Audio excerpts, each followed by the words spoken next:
मी रोहन घुगे, जिल्हाधिकारी जळगाव आणि माझ्यासोबत श्रीकांत दिवरे साहेब SP जळगाव देखील उपस्थित आहेत.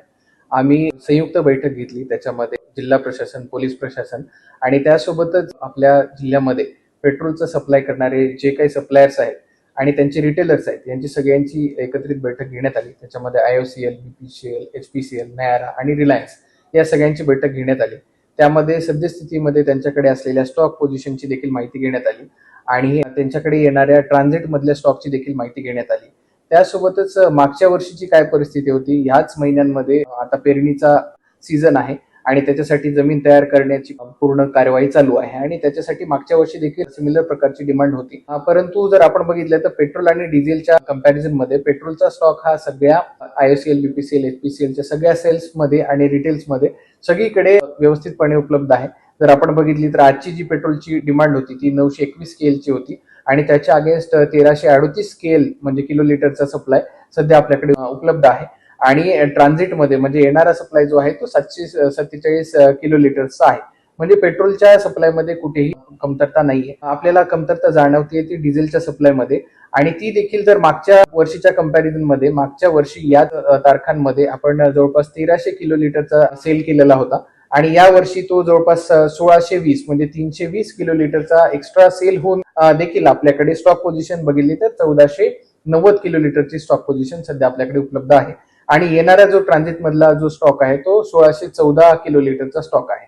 म्हणजे आपल्याकडे असणारा स्टॉक आणि येणारा स्टॉक हा पर्याप्त मात्रेमध्ये आहे.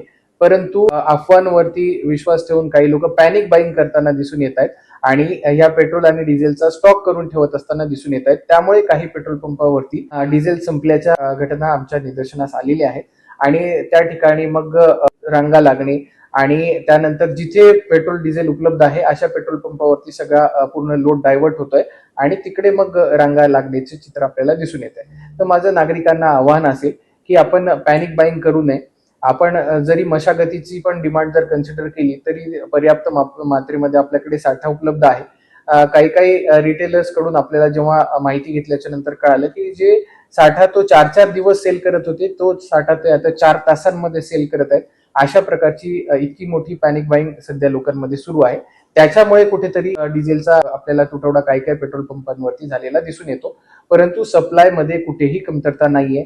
मागच्या वर्षीच्या कंपॅरिझन मध्ये मोठ्या प्रमाणावरती सेल करून देखील आपली स्टॉक पोझिशन चांगली आहे. फक्त काही काही पेट्रोल आणि डिझेल पंपांवरती काही काळासाठी म्हणून डिझेलची मागणी वाढल्यामुळे सप्लाय खंडित झालेला आढळून आलेला आहे. परंतु माझी सर्वांना विनंती असेल की आपण अशी कुठलीही पॅनिक बाईंग करू नये. स्टॉक हा पर्याप्त मात्रेमध्ये उपलब्ध आहे. काही ठिकाणी जिथे इश्यूज आपल्याला भांडण तंटी झालेले बघायला मिळालेली आहे तिथे SP साहेबांनी देखील मोठ्या प्रमाणावरती पोलीस बंदोबस्त आणि सुरक्षा नागरिकांसाठी प्रोव्हाइड करण्यासाठी म्हणून पूर्ण व्यवस्था केलेली आहे. पोलिसांची व्हॅन्स ह्या सगळ्या पेट्रोल पंपांवरती देखील गस्त करणार आहे आणि नागरिकांना आवाहन आहे की कोणी घाबरून जाऊ नये आणि पॅनिक